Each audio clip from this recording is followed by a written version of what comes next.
नमस्कार दोस्तों, आज मैं आपको सावन बृहस्पतिवार व्रत की कथा सुनाने जा रही हूँ। प्रेम से बोली बृहस्पति देव की जय हो, विष्णु भगवान की जय हो, सावन मास की जय हो। बहुत समय पहले की बात है। भारतवर्ष में एक राजा राज्य करता था। वह अति प्रतापी एवं दानी था। वह प्रतिदिन मंदिर में भागवत दर्शन करने जाता था और गुरु ब्राह्मण की सेवा भी किया करता था। उसके द्वार से कोई भी याचक निराश नहीं लौटते। हर दिन गरीबों की मदद करता था। परंतु यह सब बातें उसकी रानी को पसंद नहीं थी। वह न व्रत करती, न किसी को एक भी पैसा दान के रूप में देती। वह राजा को भी ऐसा करने से रोकती थी। यह उस समय की बात है जब राजा शिकार खेलने वन को चले गए थे। महल में सिर्फ रानी और दासी थी।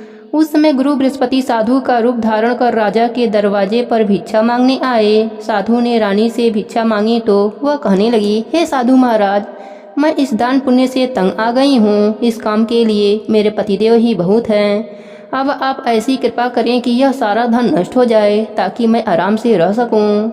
साधु का भेष धरे बृहस्पति देव ने कहा, हे देवी, तुम बड़ी विचित्र हो। संतान और धन से कोई भी दुखी नहीं होता, सभी इसे चाहते हैं।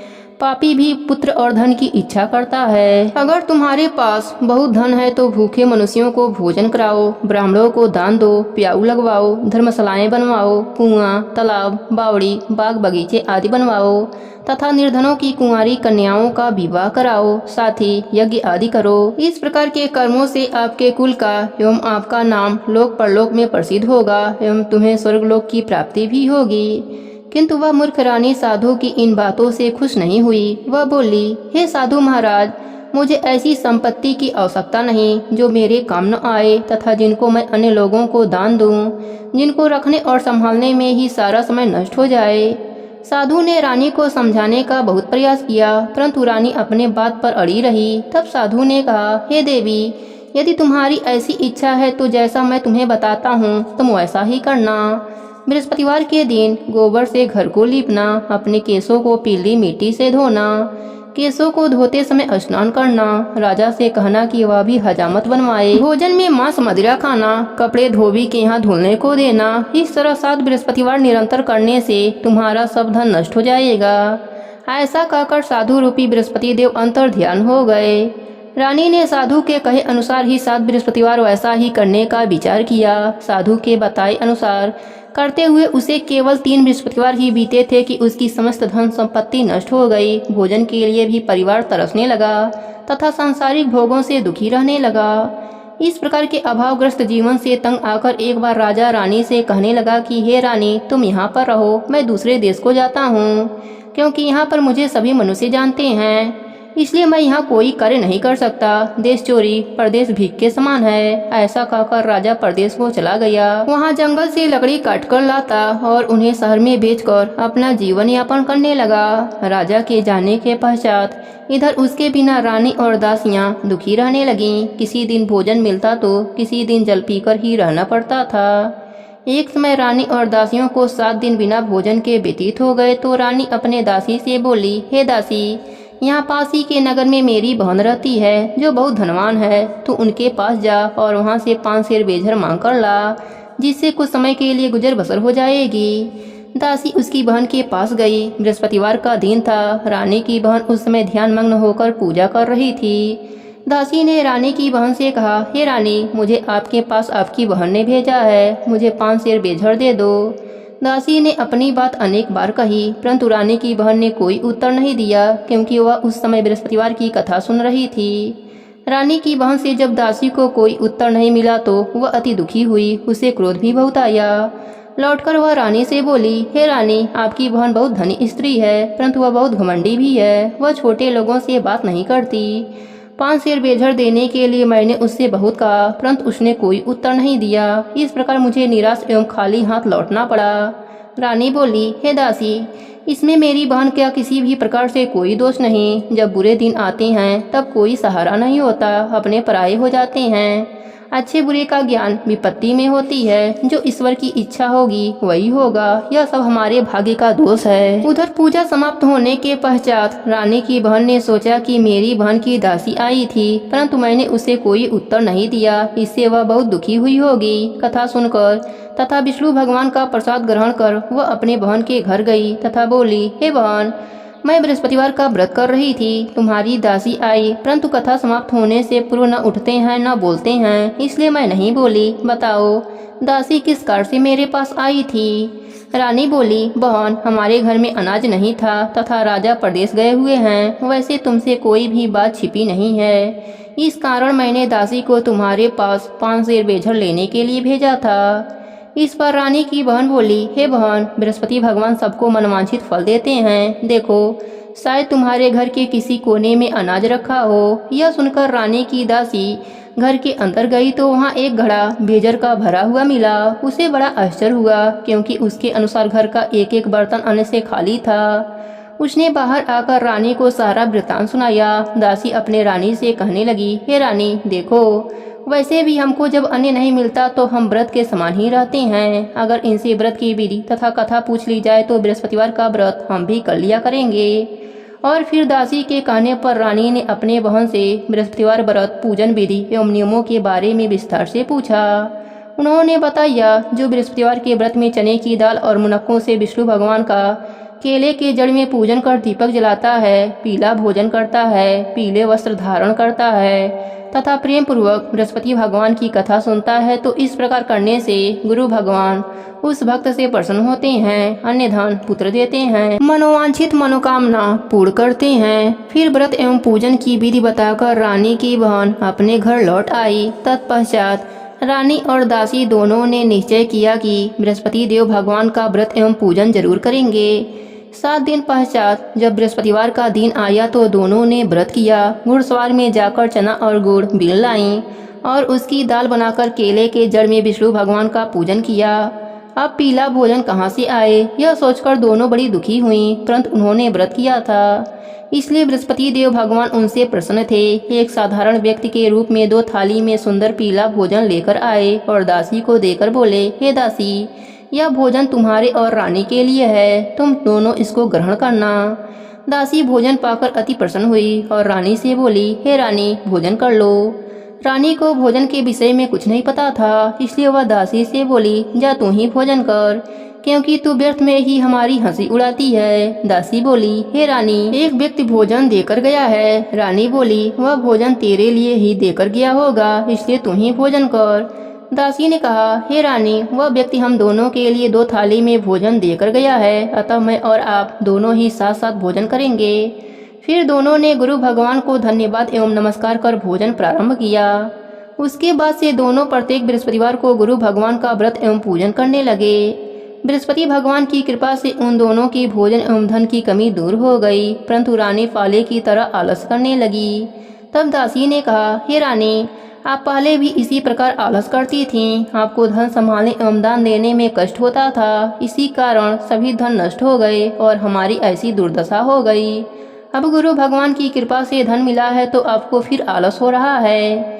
बड़े कष्टों के बाद आपने यह धन पाया है, इसलिए आपको दान पुण्य करना चाहिए। भूखे मनुष्यों को भोजन कराओ, ब्राह्मणों को दान दो, प्याऊ लगवाओ, कुआं, तालाब, बावड़ी आदि का निर्माण कराओ, कुंवारी कन्याओं का विवाह करवाओ, मंदिर पाठशाला बनाकर दान दो। धन को शुभ कार्यों में खर्च करो, जिससे आपके कुल का सम्मान बढ़े तथा आपको स्वर्गलोक की प्राप्ति हो। दासी की बात मानकर रानी ने इसी प्रकार के कर्म करने प्रारंभ कर दिए। इस प्रकार करने से उसका काफी यश फैलने लगा। कुछ दिनों के बाद एक दिन रानी और दासी आपस में विचार करने लगी कि न जाने राजा किस दशा में होंगे, उनकी कोई भी खोज खबर नहीं है। रानी राजा की खबर न पाकर उदास रहने लगी। गुरु भगवान से उन्होंने प्रार्थना की और भगवान ने रात्रि में राजा को सपने में दर्शन देकर कहा, हे राजा, उठ, तेरी रानी तुझको याद करती है, अब अपने देश को लौट जा। राजा प्रातःकाल उठा। वह सोचने लगा कि मैं किस प्रकार रानी के पास खाली हाथ जाऊंगा, मेरे पास तो कुछ भी नहीं। स्त्री जात खाने और पहनने के ही साथी होती हैं। पर प्रभु की आज्ञा मानकर वह अपने नगर को चलने को तैयार हुआ। परदेश में राजा बहुत दुखी रहता था। प्रतिदिन जंगल से लकड़ी बीनकर लाता और उन्हें शहर में बेचकर अपने दुखी जीवन को बड़ी कठिनाई से व्यतीत करता था। एक दिन राजा दुखी होकर अपने पुराने दिनों को याद करके रोने लगा। उस जंगल में बृहस्पति देव एक साधु का रूप धरकर आए और राजा से बोले, हे लकड़ियारे, तुम इस बिरियान जंगल में किस चिंता में बैठे हो, मुझे बताओ। यह सुनकर राजा की आंखों में आंसू आ गए और वह साधु को प्रणाम करके बोला, हे प्रभु, आप सब कुछ जानने वाले हैं। इतना कहकर राजा ने साधु को अपनी समस्त व्यथा सुनाई। तब साधु रूप में गुरु भगवान राजा से बोले, हे राजन, तुम्हारी पत्नी ने बृहस्पतिवार के दिन बृहस्पति देव का अपमान किया था, जिसके कारण तुम्हारी यह दुर्दशा हुई है। अब तुम किसी भी प्रकार का चिंता मत करो, भगवान तुम्हें पहले से अधिक धन प्रदान करेंगे। देखो, तुम्हारी पत्नी ने बृहस्पतिवार का व्रत करना आरंभ कर दिया है। अब तुम भी बृहस्पतिवार का व्रत करके चने की दाल व गुड़ जल के लोटे में डालकर केले का पूजन करो, फिर कथा कहो या सुनो, भगवान तुम्हारी सभी इच्छा पूरी करेंगे। साधु के वचन सुनकर राजा बोला, हे प्रभु, मुझे लकड़ी बेचने के पश्चात इतना धन भी नहीं बचता कि भोजन करने के उपरांत कुछ भी बचा सकूं। मैंने रात्रि में अपनी रानी को व्याकुल एवं व्यथित देखा है। मेरे पास कोई साधन नहीं जिससे उसका समाचार भी जान सकूं। इसके अतिरिक्त मैं बृहस्पति देव की कथा भी नहीं जानता हूं, जिसे कहकर या सुनकर मैं व्रत धारण कर भगवान बृहस्पति देव का पूजन कर सकूं। साधु ने कहा, हे राजा, तुम किसी भी बात का चिंता मत करो। बृहस्पतिवार के दिन तुम नित्य की भांति लकड़ियाँ लेकर शहर में जाओ। तुम्हें रोज से दोगुना धन की प्राप्ति होगी, जिससे तुम भली भांति भोजन कर लोगे तथा गुड़ एवं चने का प्रसाद खरीद कर बृहस्पति देव का पूजन भी कर सकते हो। बृहस्पतिवार की कहानी इस प्रकार से है। प्राचीन समय में एक बहुत ही निर्धन ब्राह्मण रहता था। उसके कोई भी संतान न थी। ब्राह्मण नित्य पूजा पाठ करता। वह स्वभाव से दयालु तथा धार्मिक विचारों वाला व्यक्ति था, परंतु उसकी पत्नी बहुत मलिनता के साथ रहती थी। वह न तो व्रत करती न ठीक से कार्य करती। अपने पत्नी की ऐसी आदत के कारण ब्राह्मण देवता बहुत ही दुखी रहते थे। वह अपने पत्नी को बहुत समझाते, किंतु उसका कोई परिणाम न निकलता। भगवान की कृपा से ब्राह्मण की स्त्री के कन्या उत्पन्न हुई। वह कन्या ब्राह्मण के घर में बड़ी होने लगी। वह बालिका प्रातः काल ही स्नान करके भगवान विष्णु का जप करती, बृहस्पतिवार का व्रत भी करने लगी। पूजा पाठ समाप्त कर पाठशाला जाती तो अपने मुट्ठी में जौ भर कर ले जाती और पाठशाला जाने के रास्ते में डालती जाती।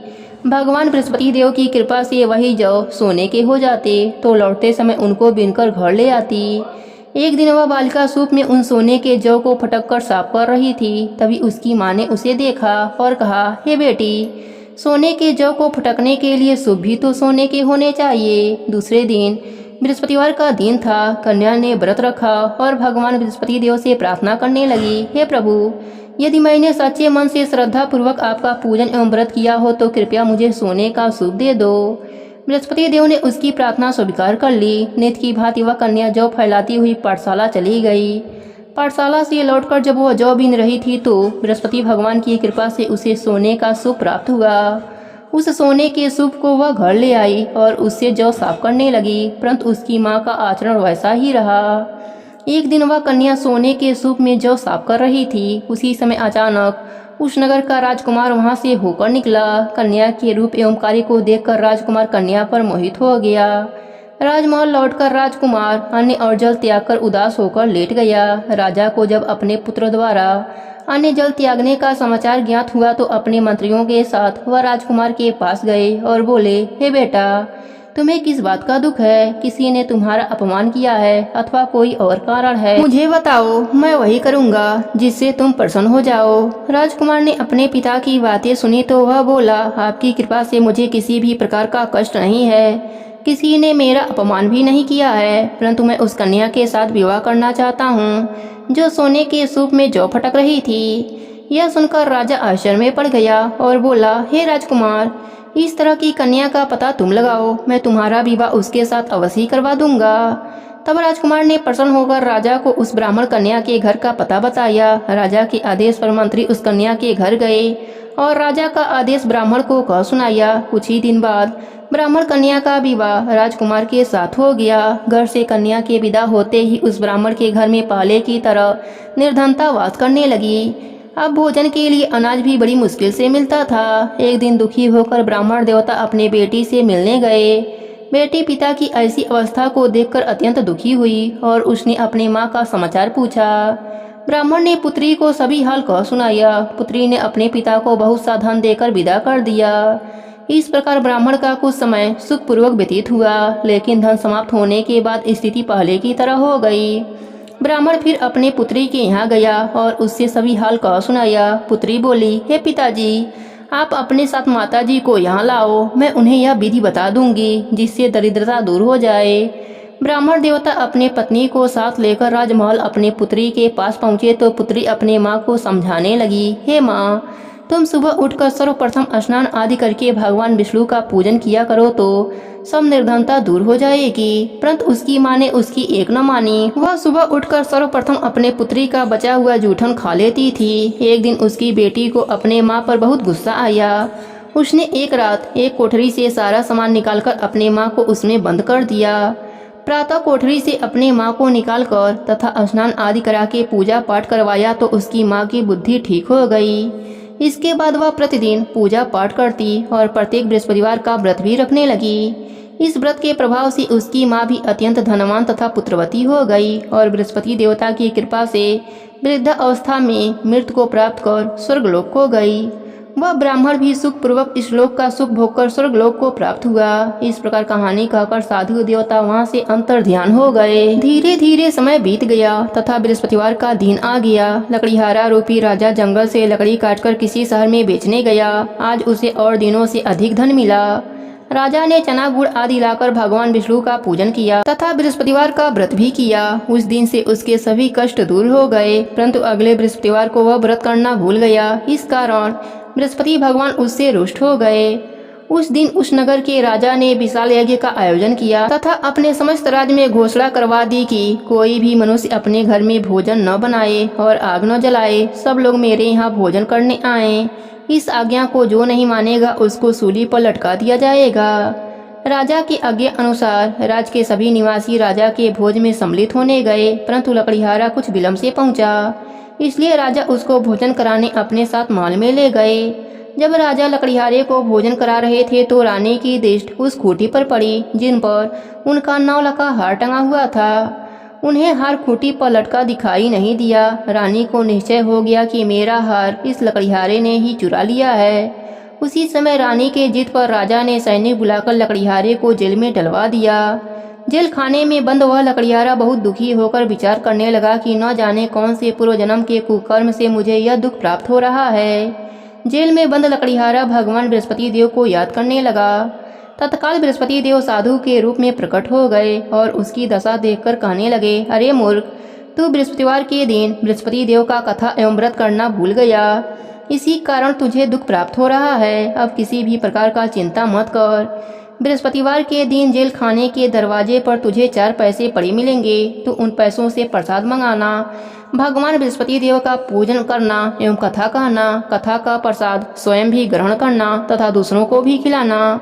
इस प्रकार करने से तुम्हारे सभी कष्ट दूर हो जाएंगे। अगले बृहस्पतिवार के दिन राजा को जेल के द्वार पर 4 पैसे पड़े मिले। राजा ने पूजा का सामान मंगवाकर कथा कही और प्रसाद बांटा। उसी रात बृहस्पति देव ने उस नगर के राजा को सपने में दर्शन देकर कहा, हे राजा, तूने जिस आदमी को जेल खाने में बंद कर रखा है वह निर्दोष है, वह राजा है, उसे छोड़ दो।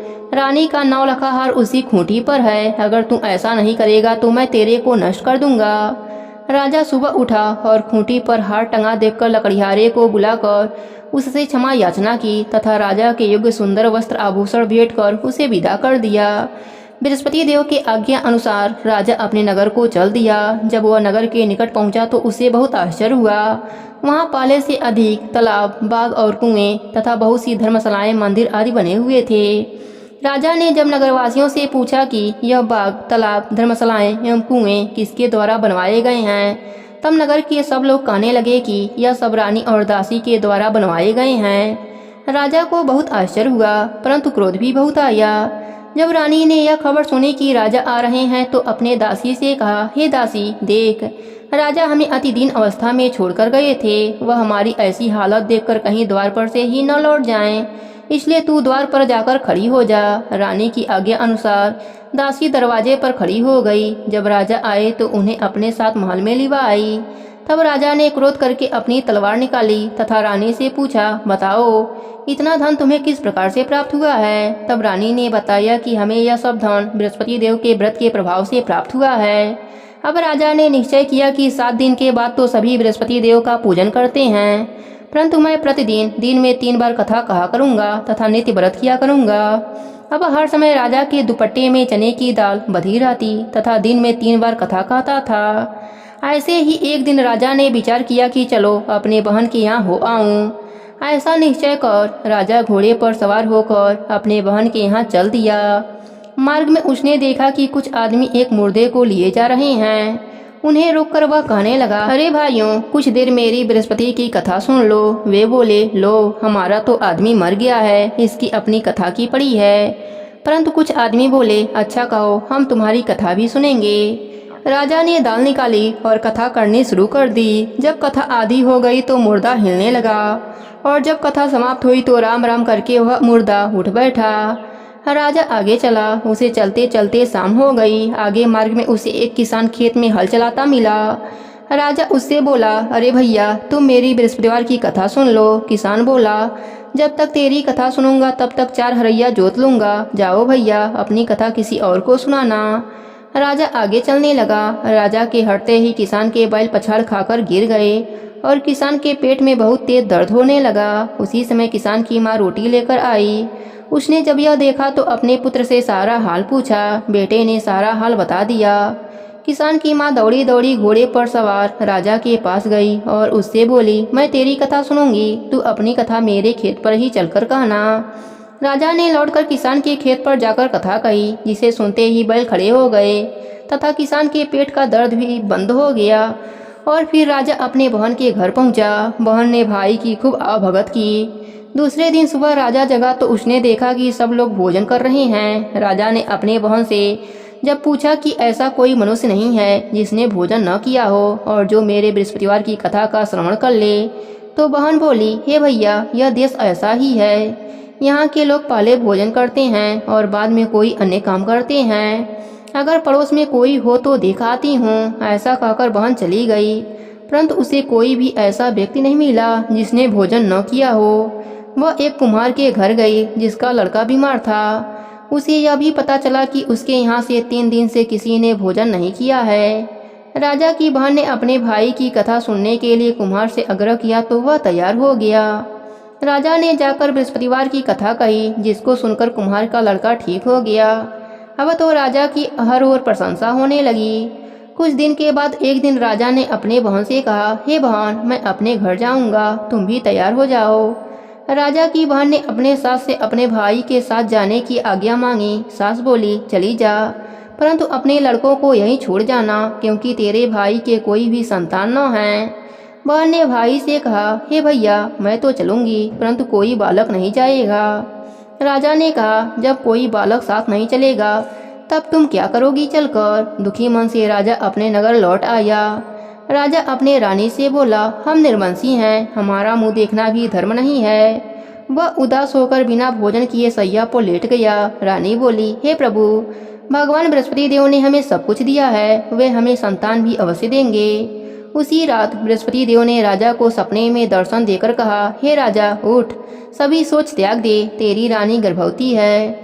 राजा को यह जानकर अति प्रशंसा हुई। 9वें महीने रानी के गर्भ से एक सुंदर पुत्र रूपी रत्न पैदा हुआ। तब राजा बोला, हे रानी, स्त्री बिना भोजन के रह सकती है, परंतु बिना कहे नहीं रह सकती। जब मेरी बहन आए तो तुम उससे कुछ मत कहना। रानी ने हाँ कह दिया। और जब राजा की बहन ने यह शुभ समाचार सुना तो वह अति प्रसन्न हुई तथा बधाई लेकर अपने भाई के यहाँ आई। तब रानी ने कहा, घोड़ा चढ़कर नहीं आई, गधा चढ़कर आई। राजा की बहन बोली, भाई, मैं इस प्रकार से न कहती तो तुम्हें औलाद कैसे मिलती। भगवान बृहस्पति देव ऐसे ही हैं, जैसी जिसके मन में कामनाएं हैं सभी को पूर्ण कर मनोवांछित फल देते हैं। जो श्रद्धा पूर्वक बृहस्पतिवार का व्रत करता है एवं कथा पढ़ता या सुनता है या सुनाता है, बृहस्पति देव उसकी सभी मनोकामनाएं पूर्ण कर देते हैं। बृहस्पति देव उसकी सदैव रक्षा करते हैं। जैसे रानी और राजा ने बृहस्पति देव की कथा का गुणगान किया, उनकी सभी इच्छाएं बृहस्पति देव ने पूरी कर दी। इसलिए सबको कथा कहने अथवा सुनने के बाद बृहस्पति भगवान का प्रसाद ग्रहण करना चाहिए तथा सच्चे मन एवं भावना से भगवान बृहस्पति देव का मनन करते हुए उनकी सदा जय जयकार करनी चाहिए। प्रेम से बोलिए बृहस्पति देव की जय हो, विष्णु भगवान की जय हो, सावन मास की जय हो।